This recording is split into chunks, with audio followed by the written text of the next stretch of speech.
So in Los Angeles, New York City, Chicago, you see that streets and subway stations are raised up with supports. So I looked for a couple of those as an example, and you'll see here, kind of like a raise here. A little bit going on there. So what we're going to do is build those for our raised street, just to make it interesting looking. Very similar to the subway raised parts here. You'll see some of those.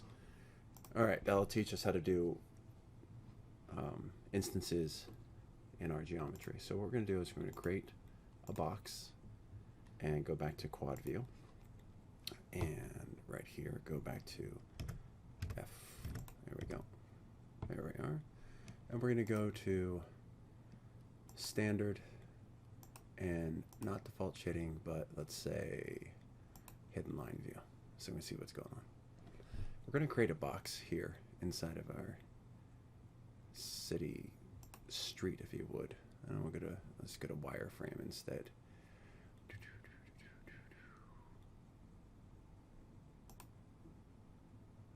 Yeah, that's fine. All right, so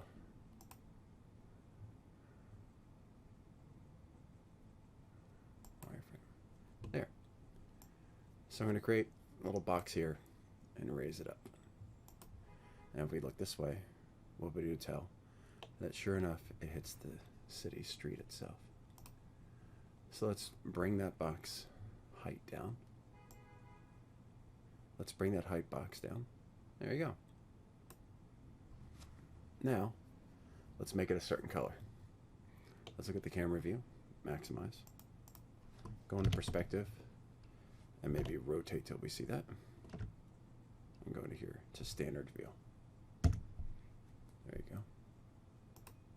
Standard quality. F3 toggles between wireframe and standard 3D textured. So we're going to click here, and we're going to make a new texture inside of a standard material. For now, maybe we'll just do a standard material here, and we'll just call it metal riser. And we'll make it dark gray for now. There we go. And we'll apply material to that selection for now. Can even make it skinnier because that's awfully thick. So the length and the width, let's just make them 0.75 each. And the height can be 2.3, same as 2.82 or whatever. All right, now let's look at the top. All right, so far so good. Let's hold the shift key down and move this over here and eyeball it and make an instance of what we've built. Let's take a look at the camera. So if we go here to perspective, let's say, now we have two of the same thing. What does that mean, instance? Well, if we modify either of them, they both change at the same time. Kind of cool. Now let's go back to the top view of this while we're looking at that 3/4 and hold the control key down to add to our selection. See, one, control key down, and hold the shift key now and let go of control and make, I don't know, that'd be kind of good, right? Something like that. Yeah, I'll zoom out and show you that again. About this distance would be good, right off the grid itself. You can see that. It's not quite perfect, but there you go. Instance. Now how many copies of these two things as one thing do we want? 2, 3, 4, 5, 6, 7, 8, 9, 10 maybe. Let's make 10. See what that does. Let's take a look how far down that went. All right, it's close. Now let's hold the shift key, control key down, or we just highlight all of them like this. Now look, everything else is selected. So how do you do that? Well, let's take a front view. This is left. Let's do our F for front view and select all of those. Now they're all selected. Now if I hold the shift key down and do that one more time and kind of eyeball it on right there, there are instances, one copy of all those things together. Now let's highlight the things we don't want and press delete and zoom in, middle mouse wheel, and get rid of that. Let's take a camera view again, and let's render that and see what that does. And make sure the render is standard, not Arnold. Scanline should be fine. Let's take a look. Now let's make sure we have lights that are in the scene that we can use. Standard light, yet again. Standard free spotlight. Target spotlight, shadows on, and area shadows would be nice. Make one here, and make one here. From the side view, press W to translate, up and up. Gives you kind of like a nice bouncy feel to everything at 2 angles. F3, let's take a render and see what it looks like.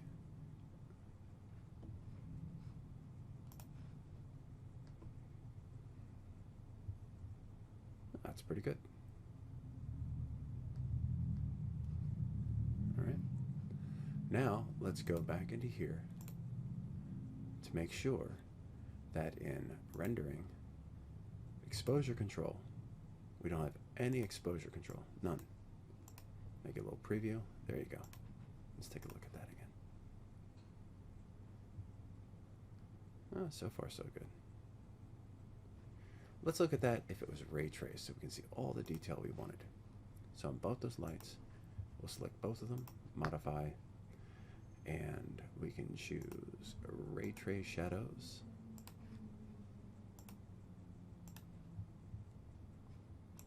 Right click our view. It really shows what's going on with those lights, how far away they are, what kind of detail we're going to get. All right, so far so good. So if we want better shadows of these, we probably should pull down a little bit, like at sunset.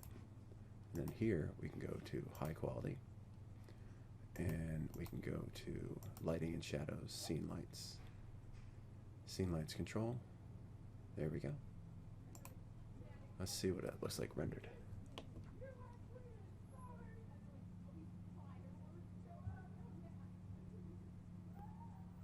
All right, let's see what that looks like rendered. Ta-da! Pretty good. If we want more control, we can get rid of one of those lights.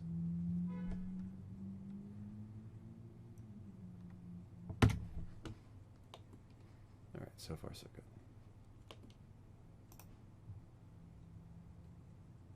Nice. Let's see where that light is. And the top view, where that light is. There's our camera. So we want it to kind of go like this so we can see shadows that go across.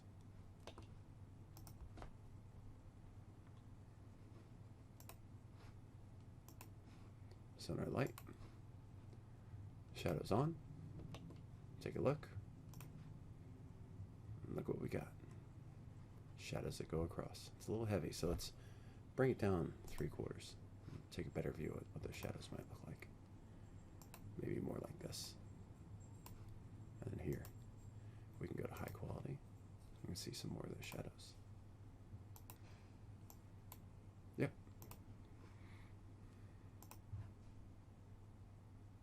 Look at that. Pretty cool.